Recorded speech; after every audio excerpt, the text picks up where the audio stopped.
guys, Amanda, your fit go-to girl here. I had a great response to launching yesterday, and I had one question that was asked that I really want to focus on. It was, I need help getting over a breakup and the body image I guess I feel I'm left with. The breakup physically, mentally, and emotionally. My thoughts on that are vast, and from my personal experience and talking to my friends, first, the main part is validation. Where you get your validation from. Are you getting your validation from your job, from your partner, from competing in something, or from your religion?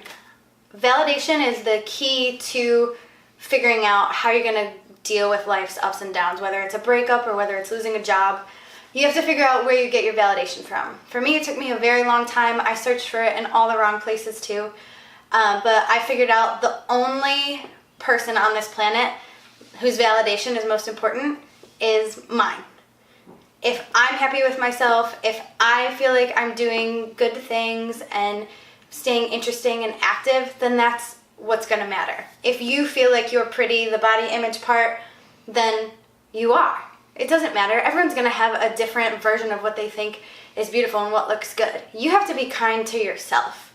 If you self-talk bad, then yeah, you're going to start to slouch and you're going to not look confident and not present yourself well. So you have to talk well to yourself and get validation from you and say, you know what, I may not be where I want to be in my fitness journey, but today I feel good, I look good, and I know I'm just going to get better. And have an idea and an image in your head of where you'd like to be, and don't be down on yourself that you're not there yet. It's a process.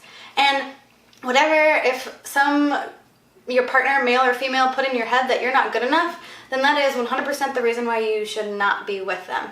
Because you and the person that you're with for the rest of your life are going to go through these ups and downs, and you're going to have to be each other's cheerleader, each other's person to lean on, someone who can build you up.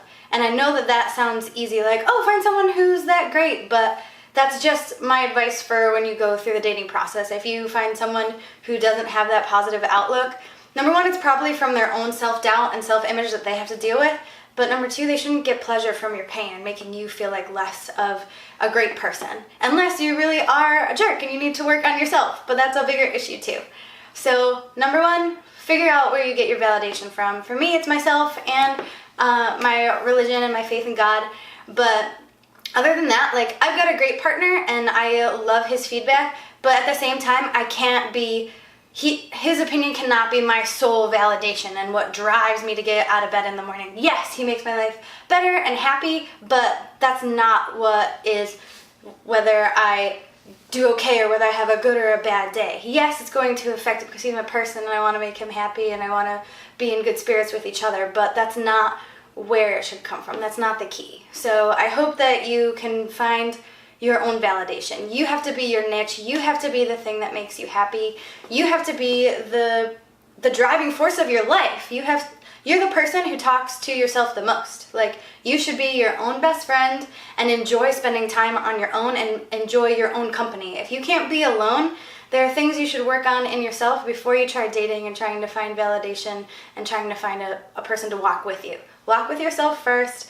Find your own self-confidence. I know I make it sound easy, and I'm trying to keep it short and sweet so I don't talk, because I could talk forever about it because it's a really long process. But sit down with yourself and figure out what you like about yourself. If it's a short list, then you've got a ways to go. If you can find a lot of things, then you're doing pretty good. And other than that, just start somewhere. Be a person that you'd be interested to talk to. If you're not interesting, if all you do and all you have to bring to the table is I sit at home, I go to work, and that's my life. I don't want to talk to that person. I don't want to be that person. So make your life something that you are interested in and that validates you and makes you happy. And then eventually along the way, you'll find somebody who does that too. When you get involved in the things that you're interested in, whether it's church or running or whatever, you will eventually find that person. I found my person at a fitness convention. Woo! Like, it just happens when it's supposed to. And I'm not saying it's easy because we definitely went through our things, but at the end of it, we lift each other up and are positive. And so find yourself, and then when you find a person that you think could be a possible candidate, make sure that they're positive and that they want the best for you. And yeah, So that's my thoughts on it. If you have more questions or want more in depth, I can go into it. But yeah, be your own validation and be what keeps you interested and happy and what gets you out of bed in the morning. So for now, I hope that this helped, and if not, then it made me feel good because I got to talk about something that's really important to me. Validate yourself. Have a good evening, and let's be fit together. Keep following, subscribe to my YouTube channel, and I'll talk to you all soon. Thanks.